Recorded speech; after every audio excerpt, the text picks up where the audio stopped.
Hello everyone, जय जगन्नाथ, नमस्कार।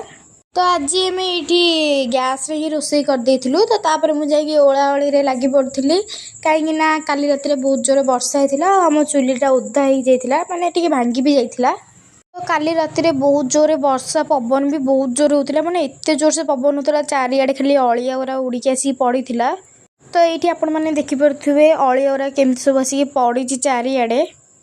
तो मु सब ओल्ई देती घर और अगणा आंका तापर टी पलैली चा करने को दे कहला बोली।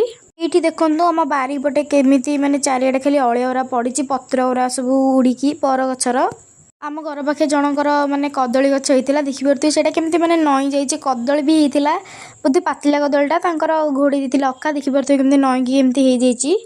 किछि समय गला परे तांकर आसिक गछटा को काटिकी कदली नहीं पलैले। आठ देखो बरगछ पाखापाखि केमी चारिआडे खाली पत्र सब उड़िकी पड़ी। तो युराक सब देखा खाली मु आसनी आसला मो संगे आम कोको। तो सी गुराक सब देखिए खाली कहला माने तलू को जावाई खाली छटपट होता। तो देखो कुनी हाथ मुझे देखा से खाली तलू को जावाई खाली माने छट होता। तापर ये बाबा ठाकुर को बहुत सुंदर भाव में पूजा करदे आपण मैंने देखिपे। तो ये देखो आम जग के सुंदर लगुच ना। तापर खाइबा सब रेडी होता दे सब तैयारी करथला। तो तापर बाबा को आम ये खाइबा को दे देइथिलु। तो आमर किछिटा काम थिबारु आमे वीडियो करि पार नथुलु। संध्या बेले एठी मु पूरी तैयारी करथुली। आ एठी देखंतु सब जिनस एकाथर के नेकी पळे आस्थिलु। तरकारी भी बसथिला हांडी रे ते एठी माने करूथुला तरकारीटा को देखुथुला। एटा देखंतु एटा दे आज नुआ तैयारी करछि भात गाळिता पेंगा केमती म लागुछ मते कमेंट रे निहाती कहबे। एठी मु लागि पड़थिली जल्दी जल्दी पूरी बेलिबारे।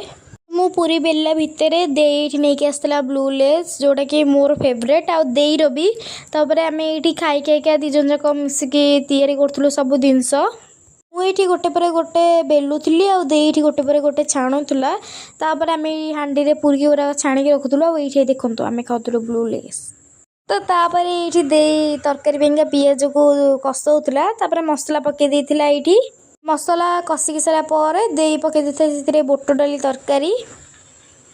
आउ सब आम कम कर केवल कोको कहीं सी शोई आ सी शोला टाइम रे आम कम करदे कहीं सी एत हैरान कर टोटाल कम कर ही दौनी सब जिनस आसिक मुँह मारिदे से आम सी शोला टाइम रे आम रोषे करदे।